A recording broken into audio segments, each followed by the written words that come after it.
नमस्कार, मैं दिनेश चौधरी।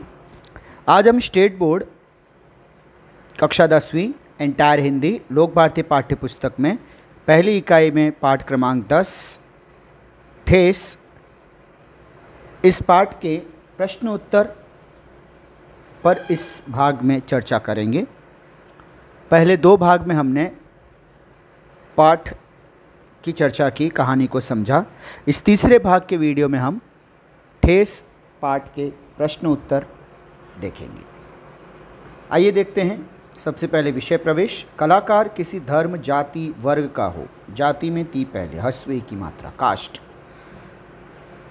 उसे अपनी कला पर अभिमान होता है, गर्व होता है। वह स्वाभिमान, सेल्फ रेस्पेक्ट, खुददारी के मूल्य को समझता है। उसकी रक्षा के लिए हमेशा तत्पर रहता है, तैयार रहता है। याद रखना बच्चों, मुहावरा है तत्पर, मुहावरा न सही। तत्पर शब्द का मतलब है तैयार रहना, तो हमेशा त पे आई की मात्रा, तैयार रहना। जाति या धर्म के नाम पर जब उसके स्वाभिमान पर आघात होता है, चोट लगती है, तो वह उसे बर्दाश्त नहीं करता, सहन नहीं करता। प्रस्तुत कहानी में सिरचन नामक एक ग्रामीण कलाकार का वर्णन किया गया है। वह मोती घास और पटेर की रंगीन शीतलपाटी, चटाई, बांस की तीलियों की झिलमिलाती चिक, सतरंगे डोर के मोड़े, भूसी चुन्नी रखने के लिए मूस की रस्सी के बड़े बड़े जाले, ताल के सूखे पत्तों की छतरी, टोपी आदि उपयोगी वस्तुएं बनाता है। ये वस्तुएं बनाकर वह अपनी आजीविका, अपनी कमाई कमाता है। स्वाभिमानी होने के कारण वह हर परिस्थिति में अपने स्वाभिमान की रक्षा करता है। मुहावरे। मुँह लाल होना, अर्थ क्रोधित होना, ठेस लगना, दुखी बुरा अनुभव होना, मुँह फूट फूट कर रोना, जोर जोर से रोना, मुँह लटकाना, निराश होना। टिप्पणी। खेसारी का सत्तू, भुनी हुई लतरी दाल का आटा, पटेर की पाटी, तालाबों में उगने वाले सरकंडे की जाति के पौधे के पत्तों से बनी हुई चटाई, मूज की रस्सी, सरकंडे के छिलके, मूज से बनी रस्सी, मोती घास, नागरमोथा एक घास जिससे औषधि भी बनाई जाती है, कुछ धार्मिक कार्यों में उपयोगी एक घास, दर्भ। शब्दार्थ देख लीजिए। बेगार, बिना मजदूरी के ज़बरदस्ती लिया गया काम। चटोर, स्वाद लोलुप। मड़ैया, झोपड़ी, चिक, बांस की तीलियों का बना हुआ पर्दा। बेपानी करना, बेइज्जत करना, नाखून से काट कर थोड़ा सा। आइए अब देखते हैं प्रश्नोत्तर।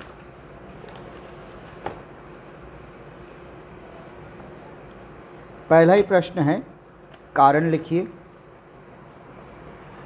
लोग उसको बेकार ही नहीं बेगार समझते थे। दूसरे मजदूर खेत पर पहुंचकर 1/3 काम कर चुकते हैं, तब पगडंडी पर तौल तौल कर पाँव रखता और धीरे धीरे कहीं सिरचन रहा है, हाथ में खुरपी डुलाता हुआ दिखाई पड़ेगा। प्रश्न, गांव के लोग अब सिरचन को खेत खलिहान की मजदूरी के लिए इसलिए नहीं बुलाते। इसके बाद अगला प्रश्न है, वाक्यों को उचित क्रम में लगाकर लिखना है। प्रश्न कुछ यूँ हैं। मैं पहले ही पूछ लेता, भोग क्या क्या लगेगा। तुम्हारी भाभी ने कहाँ से बनाना सीखी है। लोग उसको बेकार ही नहीं बेगार समझते। मुफ्त में मजदूरी देनी हो तो और बात है। अब इन्हें पैराग्राफ के आधार पर सही क्रम में लिखना है।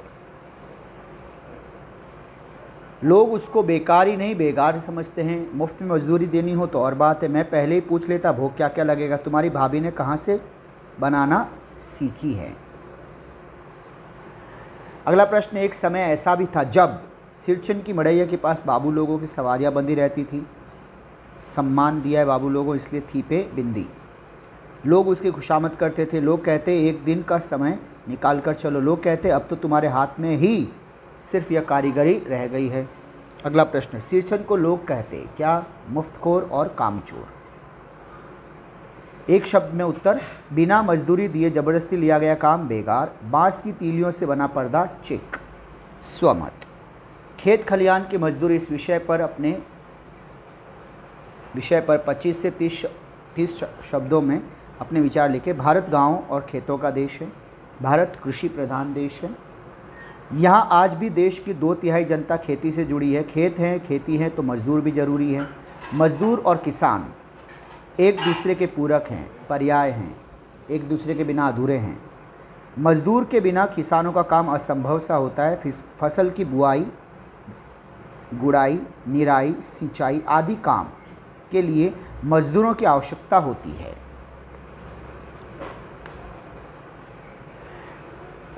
भूमिहीन मजदूर, ऐसे मजदूर जिनके पास भूमि नहीं है। भूमिहीन मजदूर परिवार बहुत गरीब होते हैं, उनके पास अपनी ज़मीन नहीं होती, उन्हें रोजी रोटी के लिए दूसरों के खेतों में काम करना पड़ता है। फसल की बुआई और कटाई के समय तो बड़े किसानों के खेतों में उन्हें काम और मजदूरी मिल जाती, परंतु पूरे वर्ष काम नहीं मिल पाता। ऐसे समय इन मजदूरों को अपनी ज़रूरतें पूरी करने के लिए मजदूरी के अन्य कार्य करने पड़ते हैं, बार बार कर्ज लेना पड़ता है। शब्दार्थ: तन्मयता, लगन, मुँहजोर, मुँहफट, झाला, तीखापन, अधकपाली दर्द, आधे सिर में होने वाला दर्द, मोथी एक प्रकार की घास, शीतल पाटी, चटाई, मूज एक प्रकार का तृण या घास, बेकाम, अनुपयोगी, बेकार। आइए देखते हैं प्रश्न उत्तर। सिरचन का काम करने का ढंग ऐसा था, कैसा था? एक एक मोती और पटेर की बड़ी जतन से कुच्ची बनाता, कुच्चियों को रंगने से लेकर सुतली सुलझाने में पूरा दिन समाप्त कर देता। सिरचन का मेहनताना, उसका पारिश्रमिक क्या था? पेट भर खाना और एक आध पुराना दुराना कपड़ा। सही विकल्प है। दूध में कोई मिठाई न मिले कोई बात नहीं, परंतु किंतु बात में जरा भी झाला, तीखापन, बदतमीजी, अशिष्टता सिरचन नहीं बर्दाश्त कर सकता। आज तो अब अधकपाली दर्द से माथा टनटन आ रहा है, थोड़ा सा रह गया, किसी दिन आकर पूरा कर दूंगा। सिरचन को आने वाले काम, यानी वो कौन से काम करता है? तो मोती घास और पटेर की रंगीन शीतल पाटी बनाना, बांस की तीलियों के झिलमिलाती चिक बनाना, सतरंगे डोर के मोढ़े बनाना, भूसी चुन्नी रखने के लिए मूंछ की रस्सी के जाले बनाना। अब बताइए, सिरचन जाति का यह है क्या? कारीगर। बिना इसके पेट भर भात पर काम करने वाला कारीगर, मजदूरी। सिरचन को लोग यह भी समझते हैं चटोर। ऐसे बहुत से काम हैं जिन्हें इसके सिवा गांव में कोई और नहीं जानता। सिरचन काम की तन्मयता में बाधा पड़ने पर सिरचन की प्रतिक्रिया, फिर किसी दूसरे से करवा लीजिए काम। सिरचन मुँह जोर है, काम चोर नहीं। कला और कलाकार का सम्मान करना हमारा दायित्व है। इस विषय पर अपने विचार। हमारे देश की संस्कृति में लोक कलाओं की सशक्त पहचान रही है। सशक्त, ताकतवर, जबरदस्त, जोरदार। ये मूलतः मुख्य रूप से बेसिकली ग्रामीण अंचलों, गांव के क्षेत्र, गांव के भूभाग में अनेक जातियों व जनजातियों, ट्राइब्स में पीढ़ी दर पीढ़ी, जनरेशन टू जनरेशन संरक्षित पारंपरिक कलाएं हैं। संजोई गई, संभाल कर रखी गई ये ट्रेडिशनल आर्ट हैं। लोक कला का इतिहास उतना ही पुराना है जितना कि भारतीय ग्रामीण सभ्यता का। लोक कलाओं में लोकगीत, फोक सॉन्ग, लोक नृत्य, गायन, वादन, बजाना, अभिनय, मूर्तिकला, काष्ठकला, धातुकला, चित्रकला, हस्तकला आदि का समावेश होता है। हस्तकला, हैंडीक्राफ्ट ऐसे कलात्मक कार्य को कहते हैं जो उपयोगी होने के साथ साथ सजाने के काम आता है तथा जिसे मुख्यतः हाथ से या साधारण औजारों की सहायता से ही किया जाता है। ऐसी कलाओं का धार्मिक एवं सांस्कृतिक महत्व होता है। वर्तमान में लोक कलाओं और कलाकारों को उचित प्रश्रय, आश्रय, सहारा न मिलने के कारण अनेक लोक कलाओं पर संकट आन पड़ा है, उत्पन्न हो गया है। धीरे धीरे समय परिवर्तन, भौतिकतावाद, लग्जरियस, सुख सुविधाओं का जीवन, पश्चिमीकरण, वेस्टर्नाइजेशन तथा आर्थिक संपन्नता, आर्थिक इकोनॉमिक संपन्नता, अमीरी, रईसी के कारण परंपरागत लोक कलाओं पर नकारात्मक प्रभाव पड़ रहा है। जनता व प्रशासन दोनों को ही लोक कलाओं और कलाकारों की पहचान नष्ट होने से बचाने का प्रयास करते रहना चाहिए। आइए बढ़ते हैं अगला प्रश्न। बैरंग, बिना टिकट लगा हुआ, तुरंत तैनात, नियुक्त, तीली, मोटी सींख, सिलाई, कमानी, लचीली एवं झुकाई हुई कीली, धुरी, खूंटी, झब्बा, गुच्छा, सुतली आदि में लगाया जाने वाला फुंदना, मुंगिया, मूंग के आटे से बना पदार्थ। आइए देखते हैं उत्तर। प्रश्न उत्तर। मानो की विदाई के एक सप्ताह पहले ही लेखक की मां ने यह किया। क्या? काम के बदले नई मोहछाप वाली धोती की बात की, सिरचन को काम पर तैनात करवा दिया, मन लगाकर काम करने की हिदायत दी। इसके बाद वाक्यों को उचित क्रम में लिखना है। पहले प्रश्न देखिए। मानू दीदी काकी की सबसे छोटी बेटी, मजली भाभी का मुंह लटक गया, रंगीन सुतलियों के झब्बे डालकर सिरचन चिक बुनने बैठा, मजली भाभी से रहा नहीं गया। उत्तर देखिए, सही क्रम क्या होगा? रंगीन सुतलियों के झब्बे डालकर सिरचन चिक बुनने बैठा, मजली भाभी से रहा नहीं गया, मानू दीदी काकी की सबसे छोटी बेटी, मजली भाभी का मुंह लटक गया। अगला प्रश्न, कारण लिखिए। मजली भाभी का मुंह लटक गया, क्यों भला? क्योंकि मजली भाभी का प्रस्ताव सुनकर सिरचन ने कहा, बहुरिया, मोहछाप वाली धोती के साथ रेशमी कुर्ता देने पर भी ऐसी चीज़ नहीं बनती। मानू दीदी का दूल्हा अफसर है। सिरचन की बात सुनकर मजली भाभी का मुंह लटक गया। वाक्य पूर्ण कीजिए। मानू के दूल्हे ने पहले ही बड़ी भाभी को लिखकर चेतावनी दे दी है।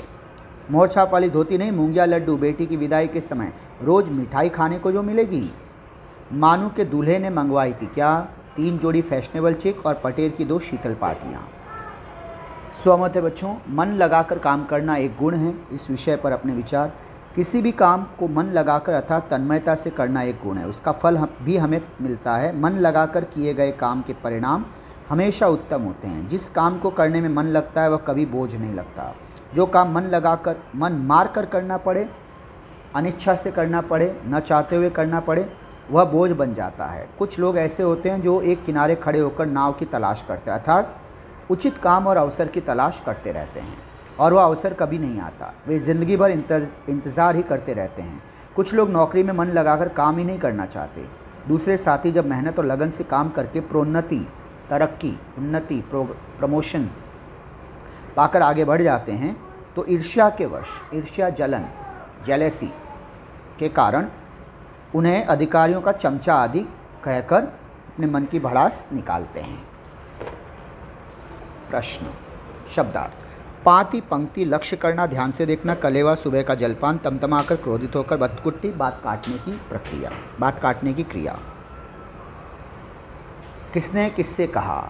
आज सिरचन को कलेवा किसने दिया? लेखक ने माँ से कहा है। अरे मजली, सिरचन को बूंदिया क्यों नहीं देती? लेखक की माँ ने मजली भाभी से पूछा है, कहा है। बूंदिया मैं नहीं खाता काकी, सिरचन ने लेखक की माँ से कहा है। किसी के नैहर ससुराल की बात क्यों करेगा वह? चाची ने लेखक की माँ से कहा है। आकृति पूर्ण करो। सिरचन को काम में मग्न होकर खाने पीने की यह नहीं रहती क्या? सुध।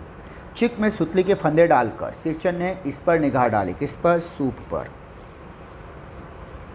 मानू यह सजाकर बाहर बैठक खाने में भेज रही थी क्या? पान। अरे मजली, सिरचन को यह क्यों नहीं देती? क्या? बूंदिया। माँ ने तमक कर सिरचन से कहा, सिरचन तुम काम करने आए हो, अपना काम करो। बहुओं से बदकुटी करने की क्या ज़रूरत है? जिस चीज़ की ज़रूरत हो मुझसे कहो। बहू के मायके की आलोचना करना, उसे क्रिटिसाइज़ करना, बुराई करना उचित नहीं है। इस विषय पर अपने विचार लिखिए। कहा जाता है कि बेटियों का असली घर उनका ससुराल होता है। जिसे असली घर बताया जाता है यानी कि ससुराल, वहाँ अक्सर बहू को बेगाना, पराया समझा जाता है। ससुराल में बहू को कोई हक नहीं होता कि वह अपनी इच्छा से कुछ कर सके। हर छोटी बड़ी बात के लिए उसे ससुराल वालों की आज्ञा की आवश्यकता होती है। बहू अब सबकी इच्छाओं का ख्याल रखती है, सबका सम्मान करती है, पर बहू का सम्मान अक्सर नहीं किया जाता। स्थिति यह हो जाती है, स्थिति तब और भी भयंकर हो जाती है जब ससुराल वाले समय असमय बहू के मायके की आलोचना करने लगते हैं। मायके वालों ने क्या भेजा है, बहू क्या लाई है आदि प्रश्न घर वाले ही नहीं, कभी कभी अड़ोस पड़ोस वाले की जुबान पर भी आने लगते हैं। लड़के वाले प्रायः यह समझते हैं, अक्सर वे यह मान बैठते हैं कि उनका दर्जा, उनका सम्मान, उनकी हैसियत लड़की वालों से ऊंची है, उनका दर्जा ऊंचा है। बात बात पर बहू के मायके वालों की उपेक्षा की जाती है, उन्हें अपमानित, तिरस्कृत किया जाता है, उनमें मीन मेक, उनमें कमियां, दोष निकाले जाते हैं। परिणाम स्वरूप बहू के मन में ससुराल के प्रति विद्वेष, नफरत की भावना आ जाती है। हमें बहू के मायके वालों का सम्मान करना होगा, तभी बहू भी ससुराल वालों को सम्मान देगी। हमेशा उनसे कुछ लेने की अपेक्षा करना उचित नहीं है, बल्कि सर्वथा अनुचित है। अवाक, चकित, स्तब्ध, गमकुआ, सुगंधित जर्दा, तंबाकू, जली भूली रहना, नाराज रहना, मस्करी, दिल लगी, चुहलबाजी, हनहनाता, बड़बड़ाता।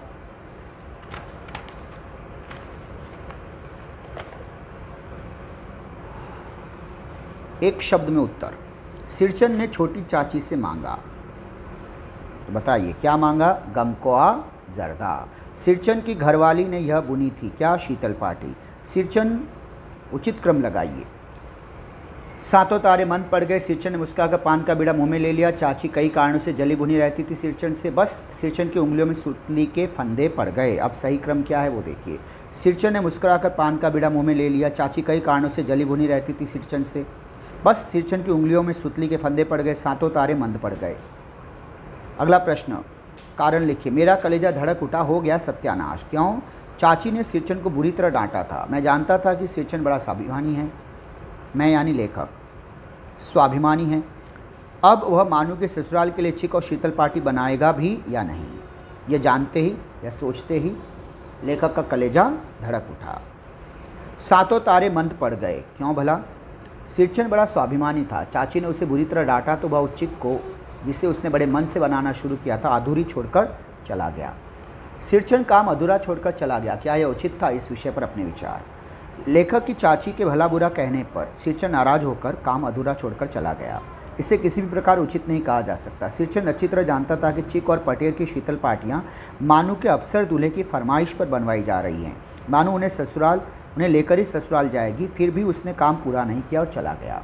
यह सिरचंद ने ठीक नहीं किया। उसने एक बार भी नहीं सोचा कि दूल्हे की फरमाइश पूरी न होने की स्थिति में मानू को ताने सुनने पड़ सकते हैं, सास ससुर व घर के अन्य सदस्यों की नाराज़गी का शिकार होना पड़ सकता है। उस समय वह मानू, जिसके प्रति सिरचंद के मन में भी स्नेह था, कितनी दुखी होगी। सिरचंद का काम अधूरा छोड़कर जाना मुझे उचित नहीं लगा। विद्यार्थी हालांकि इस पर अपने विचार लिख सकते हैं। कदर, इज्जत, झालर, लहरदार किनारी, बेजा, अनुचित। देखिए वाक्य किसने किससे कहा। यह भी बेजा नहीं दिखलाई पड़ता, क्यों मानू? बड़ी भाभी ने मानू से कहा। चाची और मझली भाभी की नज़र न लग जाए इसमें भी, लेखक ने बड़ी भाभी से कहा। मानू दीदी कहाँ है, एक बार देखूं? सिरचंद ने लेखक से कहा। यह मेरी ओर से हैं, सब चीज़ें हैं दीदी, सिरचंद ने मानू से कहा है।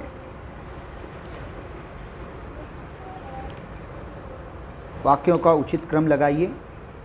मानू फूट फूट कर रो रही थी, ये सब मेरी ओर से हैं, सब चीज़ें हैं दीदी। मानू कुछ नहीं बोली बेचारी, मानू को ससुराल पहुंचाने मैं ही जा रहा था। इनका उचित क्रम। मानू कुछ नहीं बोली बेचारी, ये मेरी ओर से सब चीज़ें हैं दीदी। मानू को ससुराल पहुंचाने मैं ही जा रहा था। मानू फूट फूट कर रो रही थी।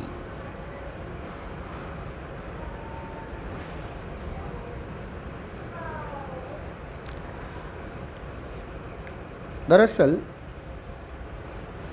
ये चौथे नंबर पर आएगा। ये मेरी ओर से हैं, सब चीज़ें हैं। सॉरी, ये तीसरे नंबर पर होगा और ये चौथे नंबर पर, यानी मानू कुछ नहीं बोली बेचारी, मानू को ससुराल पहुंचाने मैं ही जा रहा था, ये नंबर 2। तो याद रखना बच्चों, मैं फिर से आपको बता देता हूँ। ये नंबर 1, ये नंबर 2, ये नंबर 3 और ये नंबर 4। यानी मानू कुछ नहीं बोली बेचारी, मानू को ससुराल पहुंचाने मैं ही जा रहा था, ये सब मेरी ओर से हैं, सब चीज़ें हैं दीदी, और मानू फूट फूट कर रो रही थी। ये हुआ सही क्रम। मानू को उपहार में मिला क्या? शीतल पार्टी और चिक और कुश की एक जोड़ी आसनी। प्रश्न बनाइए। शब्द हैं सिरचंद ने, तो दांत से जीभ काटकर किसने, बच्चों ये शब्द शुरू में नहीं आना चाहिए। किसने दोनों हाथ जोड़ दिए? सिरचंद ने। मोहर छाप वाली धोती का दाम कौन देने लगी? मानू। सिरचंद भावनाओं से परिपूर्ण व्यक्ति था। इस संदर्भ में अपने विचार। सिरचंद भावनाओं से परिपूर्ण व्यक्ति हैं, वह उच्च कोटि का कलाकार है। चिक, शीतल पार्टी आदि बनाने में पूरे क्षेत्र में उसका कोई सानी नहीं, उसके मुकाबले में कोई नहीं, उसके जैसा कोई नहीं। लेखक का परिवार, विशेष रूप से उनकी माँ का सिरचंद बहुत आदर करता था। लेखक की माँ भी सिरचंद की कला का सम्मान करती हैं। शायद इसीलिए लेखक की चाची उससे जली भुनी रहती है। भावुक होने के कारण सिरचंद को किसी के द्वारा टोका जाना तनिक भी, थोड़ा सा भी बर्दाश्त नहीं होता। इसीलिए चाची के बुरा भला कहने पर वह नाराज़ होकर काम अधूरा छोड़कर चला जाता है। परंतु सिरचंद जानता है कि चिक, शीतल पार्टी आदि सभी चीज़ों के लिए मानू के अफसर पति ने फरमाइश की थी। उसे मानू से स्नेह था, अतः नाराज़ होने के बावजूद वह मानू के लिए वे सारी चीज़ें बनाता है, और इतनी सुंदर कि लेखक भी उनकी कारीगरी देखकर दंग रह जाता है। सिरचंद स्वयं उन्हें लेकर स्टेशन आता है। मानू जब माँ द्वारा कही गई मोहर छाप वाली धोती का दाम सिरचंद को देना चाहती है, तो वह दोनों हाथ जोड़कर मना कर देता है। अब पाठ्यपुस्तक में दी हुई व्याकरण, उसे देख लेते बच्चों। यह है काल से संबंधित, काल परिवर्तन करना है। अली घर से बाहर चला जाता है, ता है, इससे पता चला ये सामान्य वर्तमान काल है। क्रिया है जाना, हमें सामान्य भूतकाल में बदलना है, तो जाना का होगा गया, गए, गई। एक वचन है इसलिए गया, सामान्य भूतकाल, नोथ आती थी। आराम हराम हो जाता है, इससे पता चला क्वेश्चन सामान्य वर्तमान काल में। बदलना है इसे पूर्ण वर्तमान काल और पूर्ण भविष्य काल। देखिए पूर्ण वर्तमान काल और पूर्ण भविष्य काल में हम कैसे बदलेंगे। आराम हराम हो गया है, अगर सिर्फ गया होता तो ये सामान्य भूतकाल होता, उसके आगे है लगाया, पूर्ण वर्तमान काल। आगे है हमें पूर्ण भविष्य काल में बदलना है। तो आराम हराम हो गया की जगह हो जाएगा, क्वेश्चन में जो जाता है उसकी जगह हो जाएगा चुका होगा। आराम हराम हो चुका होगा। पूर्ण भविष्य काल, याद रखिएगा, पूर्ण भविष्य काल। हालांकि बोर्ड प्रश्न पत्र में पूर्ण भविष्य काल इस तरह से नहीं पूछा जाएगा। बोर्ड के प्रश्न पत्र में वर्तमान काल के 3 यानी सामान्य वर्तमान काल, अपूर्ण वर्तमान काल, पूर्ण वर्तमान काल और भूतकाल के भी 3, सामान्य भूतकाल, अपूर्ण भूतकाल, पूर्ण भूतकाल और एक भविष्यकाल, सामान्य भविष्यकाल का ही प्रश्न पूछा जाता है। ये सिर्फ पाठ्य पुस्तक में है इसलिए हम पढ़ रहे हैं, यानी इसी पाठ में इसे दिया हुआ है ठेस में, अन्यथा ये पूर्ण भविष्यकाल और इस तरह के प्रश्न बोर्ड पेपर पैटर्न में नहीं पूछे जाते। प्रश्न बोर्ड में अब तक ऐसे नहीं पूछे गए हैं और आगे भी पूछे जाने की कोई संभावना नहीं है। फिर भी सिर्फ जानकारी के लिए। अगला प्रश्न, सरकार एक ही टैक्स लगाती है, क्रिया लगाना ती है यानी सामान्य वर्तमान काल है। सामान्य भविष्य काल में तो लगाना क्रिया है, उसके आगे एगी जोड़ दीजिए क्योंकि ती आया इसलिए स्त्रीलिंग, तो लगा एगी, सामान्य भविष्य काल। आप इतनी देर से नापतोल करते हैं, कर और ते हैं से पता चला सामान्य वर्तमान काल। अपूर्ण वर्तमान काल में बदलना है तो क्रिया है करना, उसके आगे रहे और फिर हैं पे बिंदी क्योंकि सम्मान दे रहे हैं। आप इतनी देर से नापतोल कर रहे हैं, अपूर्ण वर्तमान काल।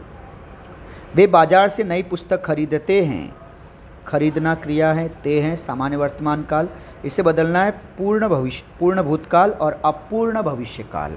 जैसा कि मैंने कहा ये भी अभी यहाँ पर सिर्फ हम प्रैक्टिस के लिए देख रहे हैं, परीक्षा उपयोगी नहीं है,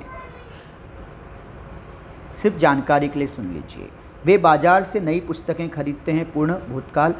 वे की जगह होगा उन्होंने, बाजार से नई पुस्तक की जगह पुस्तक, खरीदते की जगह होगा खरीदा, खरीदे, खरीदी। पुस्तक स्त्रीलिंग है इसलिए खरीदी, बड़ी की मात्रा, और थी पूर्ण भूतकाल। अगर ये थी नहीं होता तो ये सामान्य भूतकाल। अपूर्ण भविष्यकाल के लिए वे बाजार से नई पुस्तकें खरीदते हैं, वे बाजार से नई पुस्तक खरीदते रहेंगे। खरीदते अपूर्ण क्रिया है, रहेंगे भविष्यकाल। वे पुस्तक शांति से पढ़ते हैं, पढ़ना क्रिया है, ते हैं सामान्य वर्तमान काल। इसे अपूर्ण वर्तमान काल में, अपूर्ण भूतकाल में बदलना है। वे पुस्तक शांति से पढ़, अपूर्ण रहा, रहे, रही और भूतकाल थे, पढ़ रहे थे। सातों तारे मंद पड़ गए, गए क्रिया है जाना, गए इसके बाद पूर्ण विराम है, नो थाते थी सामान्य भूतकाल है प्रश्न। इसे बदलना है अपूर्ण वर्तमान काल में। अब महत्वपूर्ण प्रश्न सुनिए बच्चों। क्रिया जब गए हैं, इसका मूल रूप है जाना, तो उसके आगे हम रहे और फिर हैं। अगर आपने सिर्फ लिखा कि सातों तारे मंद पड़ रहे हैं तो बताइए फिर ये कहाँ गया, क्योंकि बदलेंगे तो यही आएगा ना। अगर प्रश्न होता सातों तारे मंद पड़े तब आपका उत्तर होता पढ़ रहे हैं।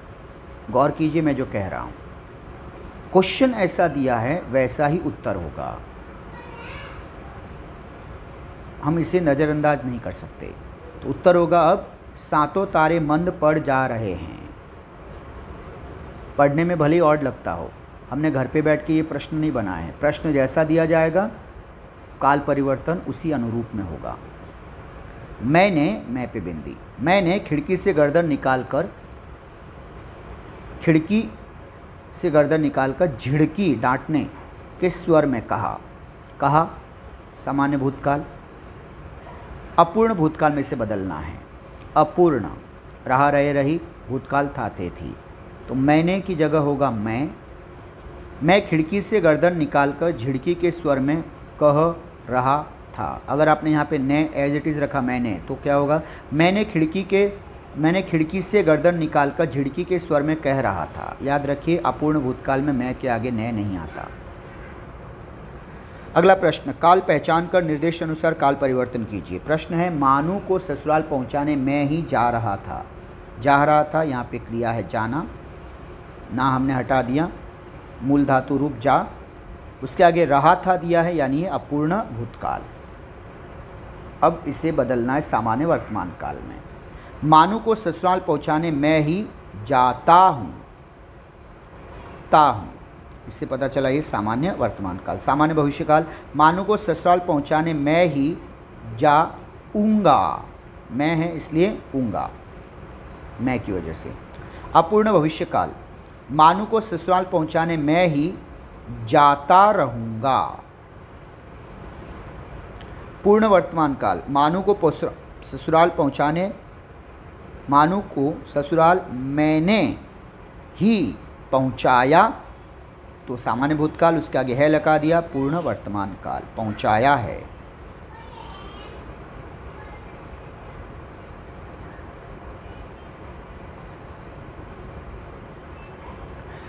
लेकिन ये वाक्य सही है, लेकिन प्रश्न क्या है बेटा, मानू को ससुराल पहुंचाने मैं ही जा रहा था, तो अब इसका पूर्ण वर्तमान काल होगा मानू को ससुराल पहुंचाने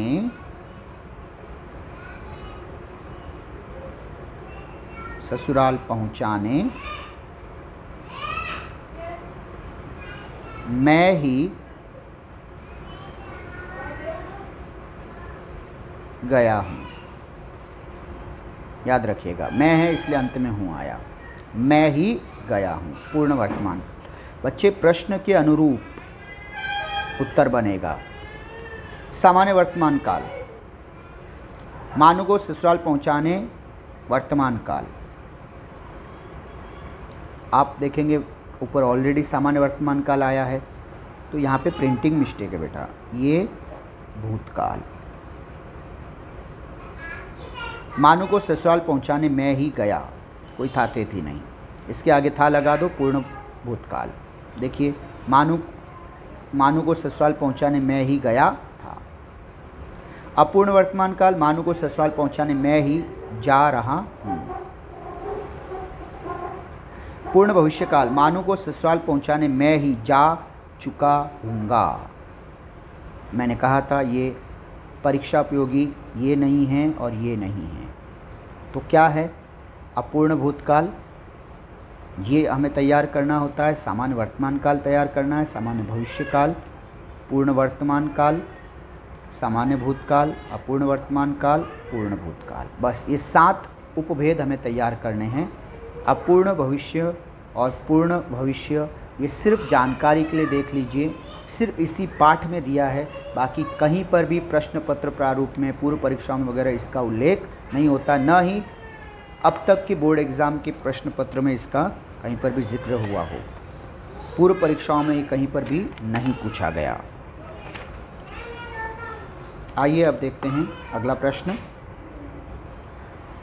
लोक कलाओं की सूची, नामों की सूची तैयार करो। लिस्ट: मधुबनी, जादो, पाटिया, कलमकारी, कांगड़ा, गोंड, चित्तर, तंजावुर, थंगक, पातचित्र, पिछवई, पिथौरा, फड़, बाटिक, यमुना घाट, वर्ली।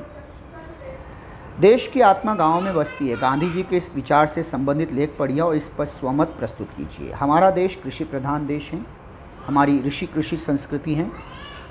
यह गाँव का देश है, भारत की आत्मा गाँव में बसती है। सरित, सरोवर, झील, जलाशय, सरित, नदियाँ, झील, जलाशय, विविध वीटप, पेड़, वन, पर्वत, खेत खलियान और सहज स्वाभाविक जीवन शैली, लाइफस्टाइल सब गाँव में ही उपलब्ध हो सकती है। आज भी भारत के 65% 65% से अधिक जनसंख्या गाँव में बसती है, परंतु देश के आर्थिक विकास, फाइनेंशियल डेवलपमेंट का लाभ गाँववासियों को संख्या के अनुपात में नहीं मिल पाता है। अनुपात, रेशियो। आज भी असंख्य गांव देश की मुख्य धारा, मेन स्ट्रीम से नहीं जुड़ पाए हैं, उनका विकास नहीं हो पाया। गांव की समस्याएं चाहे गरीबी हो, सामाजिक हो, पेयजल, पीने का पानी हो, बिजली, सड़क, शिक्षा आदि हो, इन्हें कभी भी गंभीर रूप से नहीं लिया गया। शहर के निकट बसे गाँव में तो फिर भी विकास की संभावनाएं बनी रहती, परंतु दूर दराज के, रिमोट एरियाज़ के, पिछड़े गाँव के विकास के प्रति प्रशासन, सरकार, एडमिनिस्ट्रेशन का ध्यान ही नहीं जाता। देखा जाए तो गांव की प्रगति से ही पूरे देश की प्रगति जुड़ी है। गांधी जी का स्वप्न ग्राम स्वराज, हिंद स्वराज, क्योंकि गाँव से ही हमारी प्रत्येक आवश्यकता अनाज, वस्त्र, कागज़, ईंधन, फ्यूल, उद्योग, इंडस्ट्री के लिए कच्चा माल, रॉ मटेरियल आदि की पूर्ति होती है, सप्लाई होती है। संभाषण। आपकी तथा अपने परिवार के किसी बड़े सदस्य की दिनचर्या की तुलना कीजिए तथा समानता व अंतर बताइए। मैं 10वीं कक्षा की छात्रा हूँ। उसी स्कूल में पढ़ती हूँ जहाँ मेरी माँ वाइस प्रिंसिपल है और हिंदी की प्राध्यापिका हैं। हम दोनों 8 बजे बस से स्कूल जाते हैं और 2 बजे घर लौटते हैं। माँ सुबह जल्दी जागती हैं, नाश्ता और दोपहर का खाना बनाती है, मुझे जगाती हैं, स्वयं तैयार होती है, फिर हम स्कूल के लिए निकलते हैं। स्कूल से घर आकर मैं कपड़े बदलती हूँ, तब माँ खाना गर्म करती है। खाना खाते समय हम दोनों स्कूल और मेरी पढ़ाई के विषय में बातें करते हैं। उसके बाद हम दोनों लगभग 1 घंटा विश्राम करते हैं। 4 बजे माँ फिर से काम पर लग जाती है। विद्यार्थियों के गृह कार्य, कक्षा कार्य आदि जांचना, चेक करना, कभी परीक्षा के लिए प्रश्न पत्र, क्वेश्चन पेपर बनाना और कभी परीक्षा की उत्तर पुस्तिकाएँ जाँचना। हर दिन माँ के पास स्कूल से संबंधित काम होता ही है। मैं भी उनके पास बैठकर पढ़ती हूँ। 6-6:30 बजे माँ रात के खाने की तैयारी के लिए रसोई में जाती है। इस बीच में सहेलियों के साथ कुछ देर खेलने चली जाती हूँ। 8 बजे पिताजी के आने के बाद हम तीनों खाना खाते हैं। उसके बाद मैं पढ़ती हूँ और 11 बजे सो जाती हूँ। महाराष्ट्र में चलाए जा रहे लघु उद्योग, स्मॉल स्केल इंडस्ट्री की जानकारी रेडियो दूरदर्शन पर सुनिए, उनके मुख्य मुद्दों को लिखिए। महाराष्ट्र में चलाए जाने वाले लघु उद्योग और उनके क्षेत्र। कोल्हापुर चप्पलों के लिए प्रसिद्ध है, तो कोल्हापुरी चप्पलें। वर्ली पेंटिंग ठाणे। लकड़ी के खिलौने सावंतवाड़ी। गंजीफा सावंतवाड़ी। चांदी का काम हुपरी। बिदरी काम बीदर। दरी विदर्भ। बांस का सामान बाम्बू का रायगढ़ और ठाणे। पीतल के संगीत वाद्य ताल, झांझ, घंटे। पुस्तक प्रदर्शनी बुक एग्जीबिशन, इस विषय पर निबंध लेखन कीजिए। हालांकि ये निबंध बहुत छोटा दिया है यहाँ पर, इसे आधार बनाकर आप इसका विस्तार कीजिएगा। पुस्तकें अनमोल होती हैं, बेशकीमती होती हैं। वे हमारी सबसे अच्छी मित्र होती है क्योंकि वे ज्ञान विज्ञान का भंडार होती हैं। व्यक्ति आते हैं और चले जाते हैं, परंतु उनके श्रेष्ठ विचार, ज्ञान, संस्कृति, सभ्यता, मानवीय मूल्य, ह्यूमन वैल्यूज़ पुस्तकों के रूप में जीवित रहते हैं। पुस्तक प्रदर्शनी और मेले हमारे लिए वरदान हैं। ये पाठकों और लेखकों का संगम होते हैं। प्रत्येक वर्ष अगस्त में पुणे में कोरेगांव पार्क में पुस्तक प्रदर्शनी और मेले का आयोजन किया जाता है। अनेक पुस्तक विक्रेता और प्रकाशक वहां आते हैं। इस बार भी मैं भी उस प्रदर्शनी में गया। स्टॉल अर्धचंद्र से, बिंदी नहीं, स्टॉलों पर पुस्तकें बड़े आकर्षक ढंग से सजी हुई थीं। पुस्तकें हैं इसलिए थी पे बिंदी बहुवचन। सभी स्तर और रुचि के लोगों, स्तर यानी लेवल, स्टैंडर्ड, हर प्रकार के